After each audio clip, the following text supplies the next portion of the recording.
So that's what we're going to build. That's what we're going to build. I don't really know what it is. It looks like some sort of train app, even though it's got a picture of boat stuff in the background. Take a train to the beach. Yeah.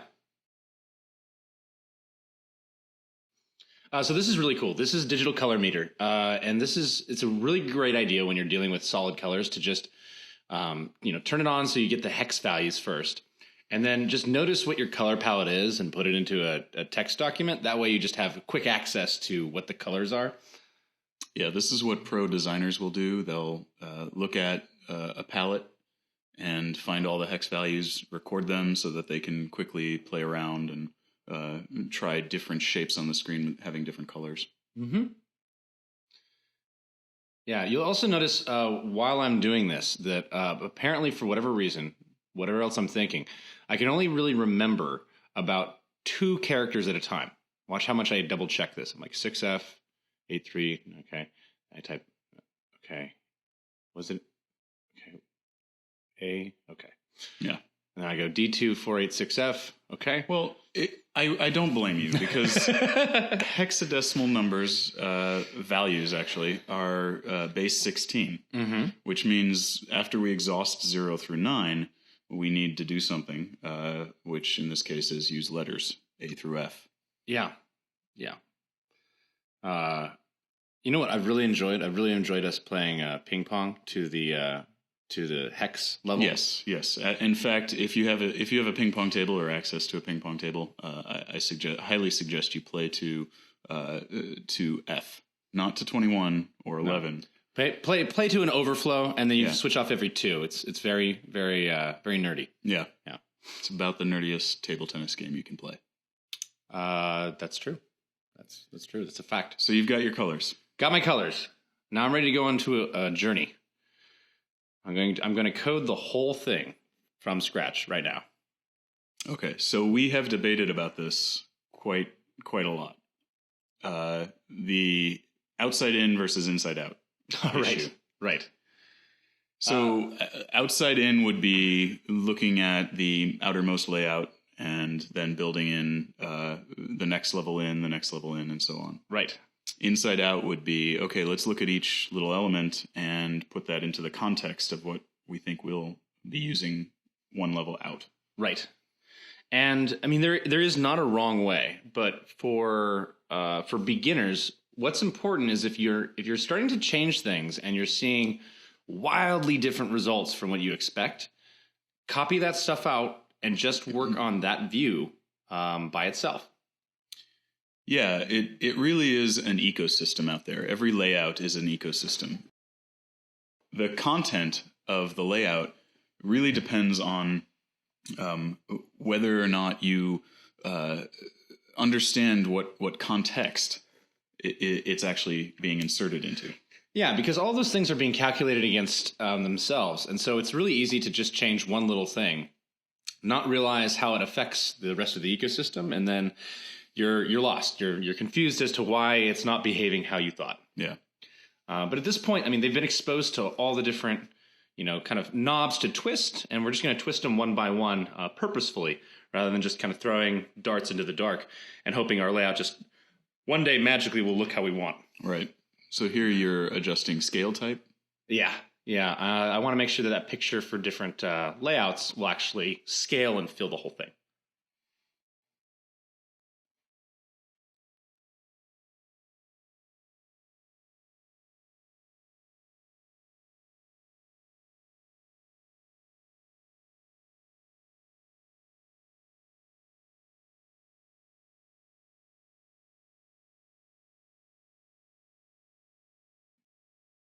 So now you are building, in this case, from the outside in. Yes. Starting with your overall relative layout for the whole screen. Yep. And then we have an image view and another relative layout. So tell me why you made the choice for the second relative layout nested within the first. Well, right now I'm looking at the super train currently and that little header, and I'm just building that. So I'm just trying to make something right now that looks like that. Notice that I'm using a layout height and I'm setting it to be 100 dp. Not because I actually want it to be 100 dp. It's just allowing me to kind of, for a moment, see how big that is that way. What's really important when you do this is you have to come back and change it. You can't just leave it, but it's a really easy, quick way to kind of force something to look the right way before filling it in with a bunch of wrap contents, because it's really hard to tell what you're doing when there is no content to wrap. Right. So you're choosing the relative layout instead of the linear layout for the 1236 leaving Austin and the white block below it? Yes.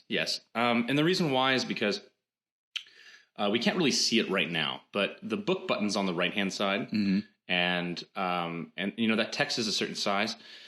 I want those things to basically be on the side, and I want the other thing to be on the top. And the proportions are not something that I'm kind of going for. I don't want them to scale. I just want them to be in certain places.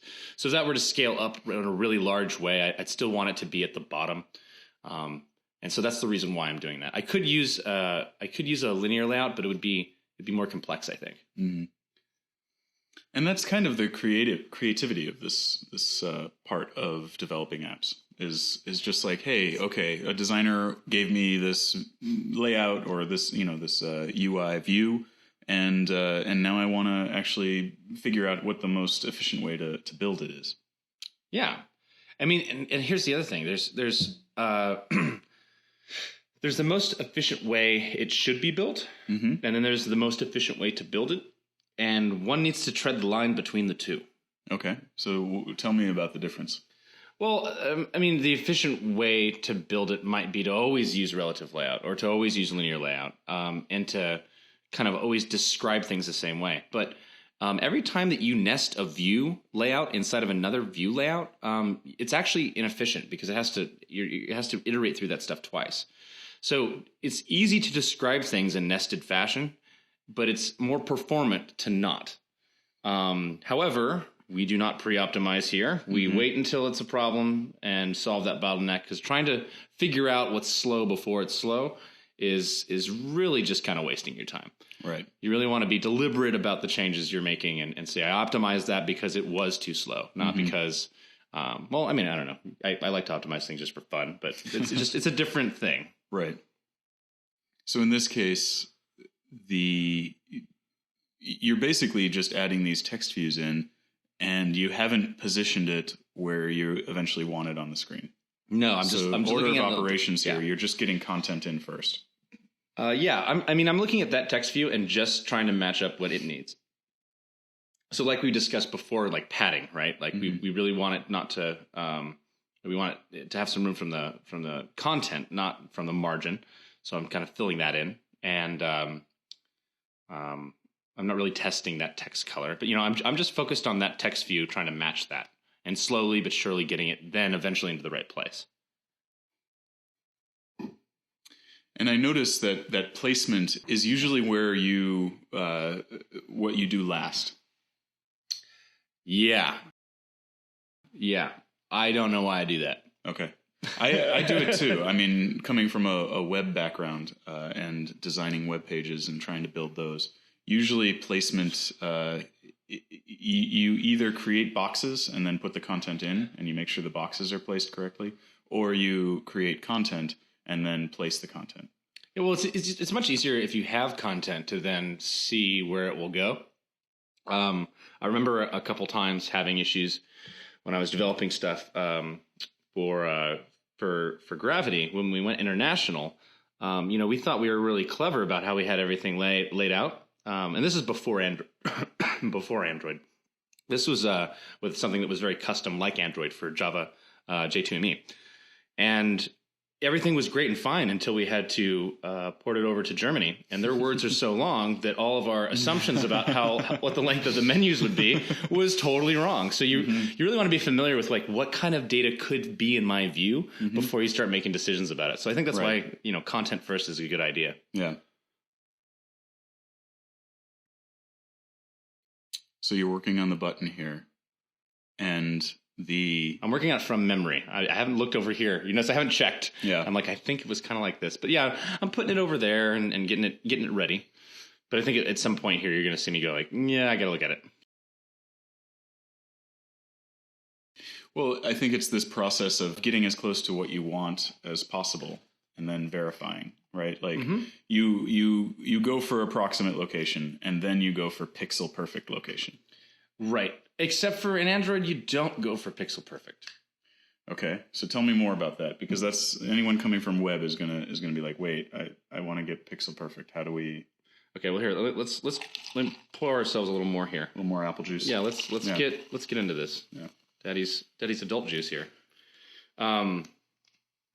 So when you try to make things pixel perfect, and actually I would disagree that web does that. I think actually they're the first people to deal with that. When you deal with stuff being pixel perfect, then you only have one size particular screen. What you really want all the time is for things to be relative to each other and proportional. So if you have something that, for instance, on this device here, this phone, the minute this scales to a tablet, if it was pixel perfect, then what does it do? Does it stretch the entire thing? Does certain things stay pixel perfect, not others? Which is kind of what web does, right? Where they keep things in the right place. But you really want to have a layout that describes kind of like what really is the point of why this is here. So like if something is like in the middle, right? You don't want to describe it like, oh, that's 400 pixels from the left, right? You want to say it's in the middle. I don't care how wide the thing is. Just put that thing in the middle. And the more that you can do that, the more that you'll just flip to another device and be like, oh, that looks great. Well, I think what you're talking about is actually what mobile has done to web development, which is so the responsive layout kind of stuff. Yeah, exactly. Like before mobile, it was almost tending towards the ability to get it pixel perfect, because you could have a resolution screen and you could pretty much assume that everyone had a minimum resolution, and then you could just design for that. But now what you're pointing out is that with mobile devices, you don't have that kind of control. So to assume that you could ever have it is a fallacy. It is. And that's where Android is actually very different than other mobile platforms like iOS, which has a very standardized aspect ratio and screen size relative to the few devices that it uses. Android is on so many things. And I mean, you don't know if when you make an app, maybe someone's going to be like, you know what, I really want to have that on my Android TV. Mm-hmm. And you know, if your app just happens to run out of the box correctly, you know, that's going to be another experience. It's going to bring people, to appreciate whatever you made. Right. So it's kind of like in music, you know, having perfect pitch is not necessarily as valuable as having relative pitch. Yeah. In fact, that's one of the reasons why we go over relative layout and linear layout. Mm-hmm. Grid layout, I think if people can figure out linear layout, they can really figure out grid layout, right? Mm-hmm. One of the things that we don't go over, which is a big no-no, unless you have a very, very specific use case. One might be, for instance, an advertising platform.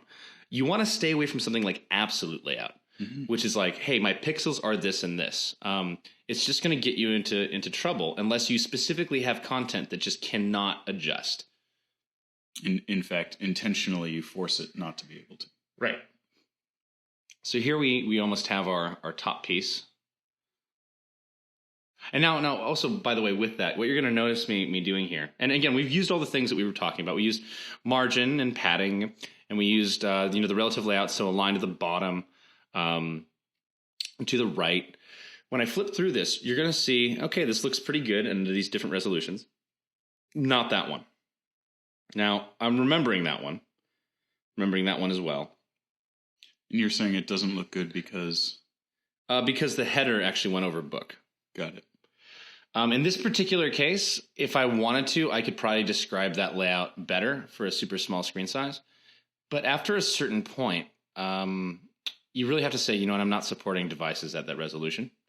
And if you want to, then you really need to adjust the fonts on the fly. And that's not what we're going over right now. Mm-hmm. We could definitely describe the layout to fit correctly if we wanted to. But for now, we don't really have the full gambit of dealing with device resolutions yet, so they don't have all the tools just yet. Right. So when our students are building their first apps, what range of devices would you suggest that they support? It's super simple.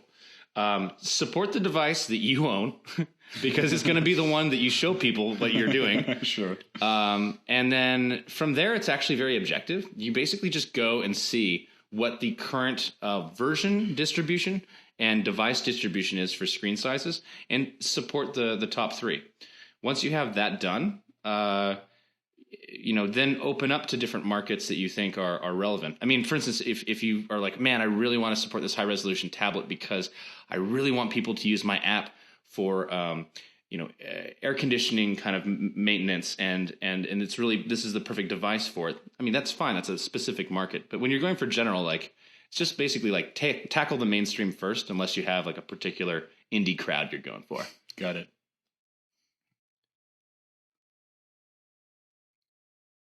So now you're nesting a linear layout. I am. And not on purpose. And I think this is going to get you into trouble. It is going to get me into trouble. I want that guy out. I didn't follow him out correctly. And for those of you listening at home, you can avoid that by really tightening up. Like 67, 65 should be deleted. I would have seen some of this stuff if I had just paid attention.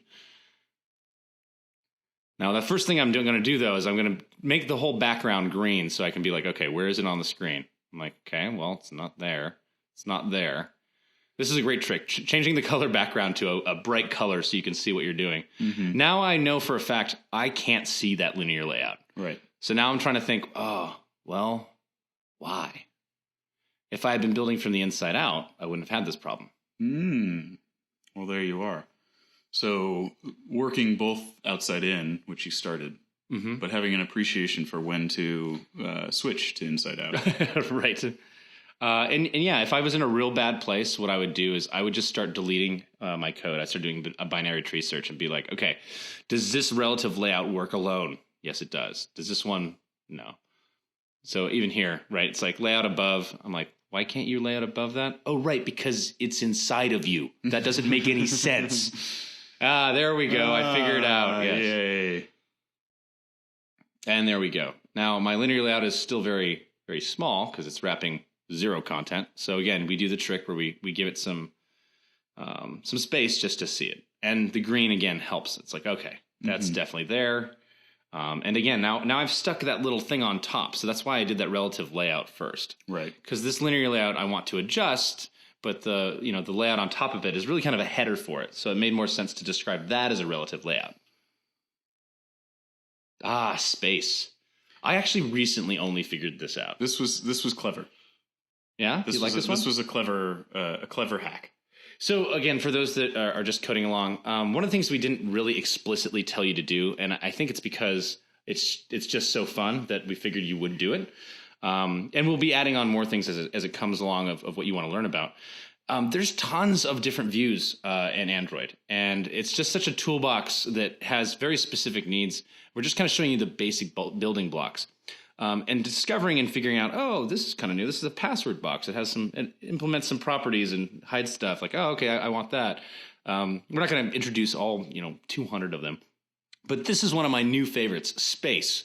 It's literally just a space, and trying to describe some of this stuff without like actually giving it like an element can sometimes be really hard. And I love this because I can just say, okay, weight sum 32.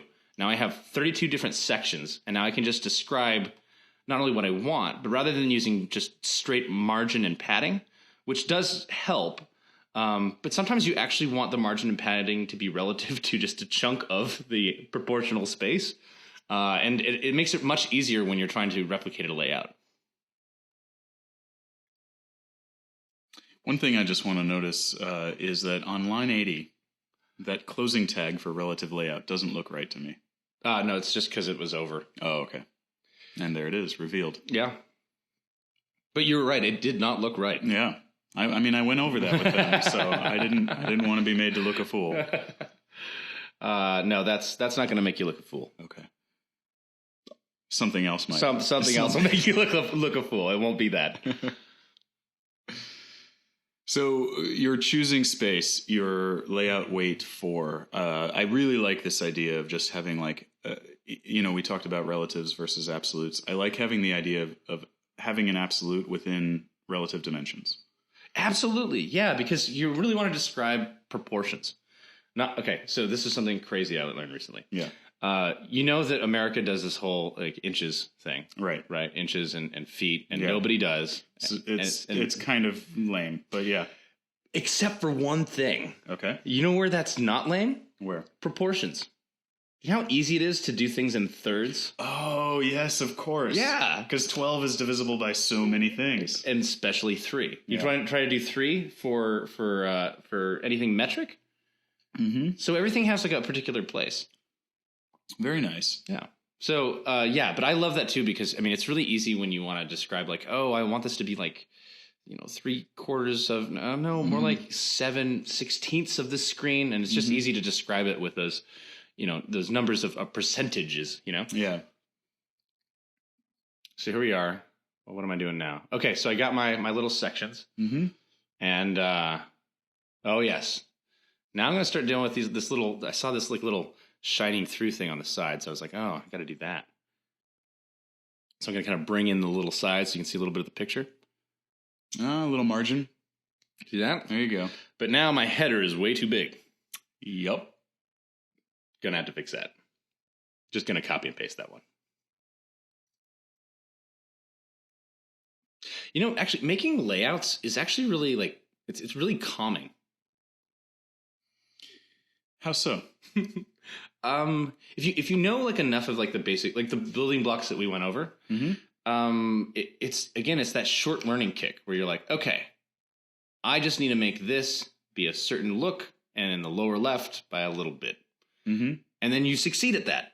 And you never need to go back to that. And then you do the next challenge. And you slowly start to see something visually grow, but you only get to see it visually grow if you have this editor that's actually showing you what you're rendering in real time. Like if I had to actually compile every time I type this stuff in, I would probably just go do something like horrible to myself. I would just run into the middle of the street and I'd be like, this isn't worth it. That would be the end. That would be the end. I'd be on my own. Yeah. You'd be on your own without me.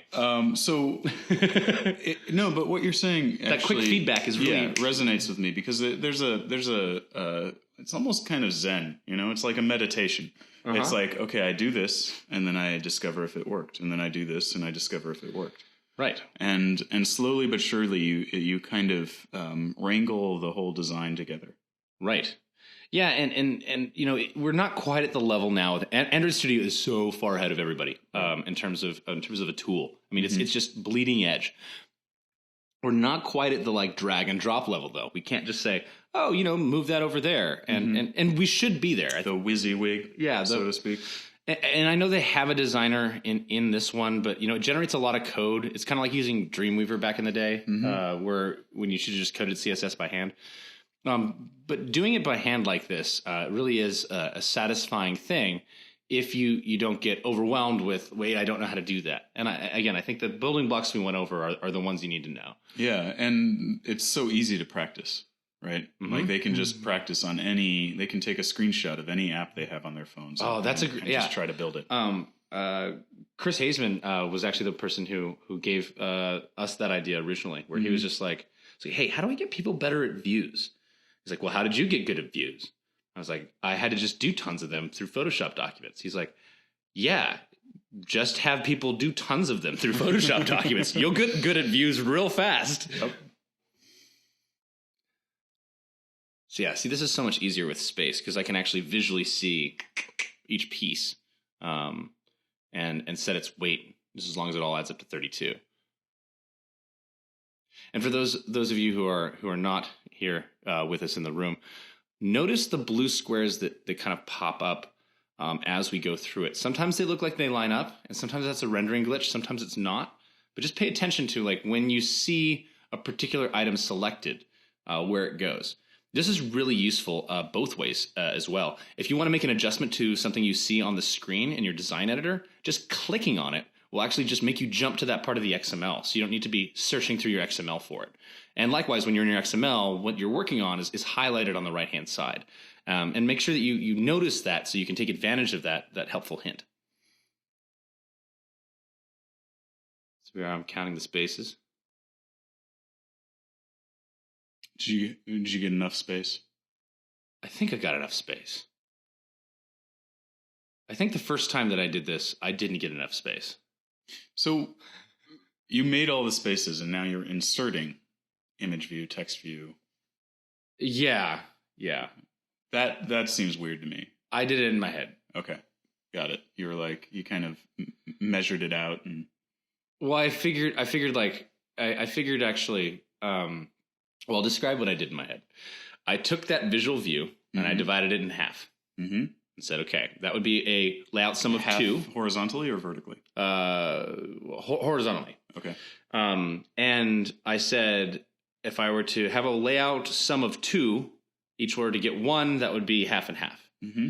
And then I said, what if it were halved again? And I said that my layout would be 4, and then I could see each quarter would take up that. And I did that process until I was like, actually, I need more resolution than that. I need 32 sections wide. And then I counted, what I thought they would be really quickly in my head, and then I put them down. But doing that on paper when you're trying to figure out proportions and just doubling it is a real quick way to get good proportions. Cool. Yeah. Because if you need more resolution, you just double it. You don't need to like kind of count it out and be like, oh, let's see, my layout sum is 17.4. So gravity. To me, that's one of the coolest parts about the tools that we have. It is really cool. It was really confusing for me at first. Like when I first came across it, I was like, I don't know how to program. This doesn't you make had sense one of those to me. Moments. Yeah, I don't understand how any of this works. I clearly am a failure at engineering. I give up. I'm going to go practice farming now. But no, it is actually really cool. Especially, the difference between, gravity is cool. Layout gravity is cooler. Right. And what made it work for you? What made it convince you that actually farming is not your thing and you can actually still do this mobile development stuff? I think for gravity, it really is a factor of putting something on the screen and then trying everything that you can do to manipulate it. So you really get that feedback of like, hey, when I do that, it goes over there. Hey, when I do that, it goes over there. And doing it in a context where you can actually see what's happening. But layout gravity, it's really easy to actually build apps that are too simple or too complex to come across a scenario to really try out and see how it works. Okay. But I always just think of it now as there's gravity, which is where content gravitates towards. Mm-hmm. And then there's gravity outside of where the content is. And that's layout gravity. Nice. It's a helpful. Yeah, I should helpful tool. I should put that in a haiku or song. Yeah. It'd be a helpful reminder. No, I know that's not really clear, but I actually look for the outward, the out part of layout to remind myself, like, oh, that's outside the view. Yeah, right. Outer gravity. Outer gravity. Inner gravity and outer gravity. Inner gravity and outer gravity. Actually, it would be easier if they had just said inner gravity and outer gravity, but instead they say layout gravity and gravity, and you're like, well, no. wait, what? Yeah, let's call them up. Aren't they both layout gravities? Let's tell them. I would write angry letters to Google, but I don't think they get letters. I think they just email. And only from Gmail accounts. Only from Gmail accounts. Yeah. Well, we know a couple people who work there, so. We do. I don't think that any of them will care about this, though.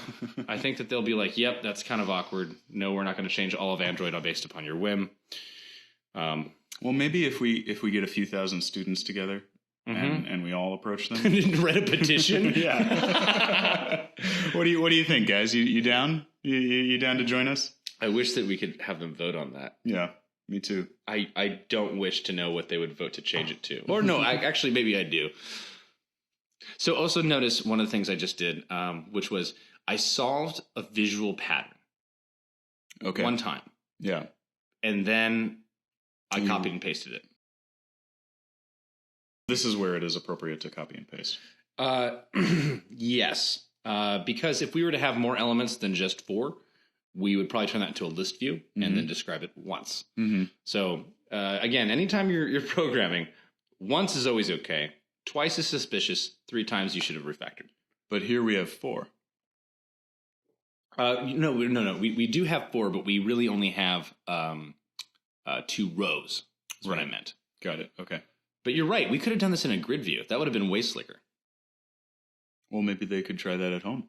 That would be really odd. If someone were to actually do this in a different way, I would just love to see how they put it together, because that was my process, but yours may differ. And here we are checking just to make sure. Notice how on a totally different layout still renders rather clearly. Mm-hmm. You get a lot more of the picture too. Yeah, I like it.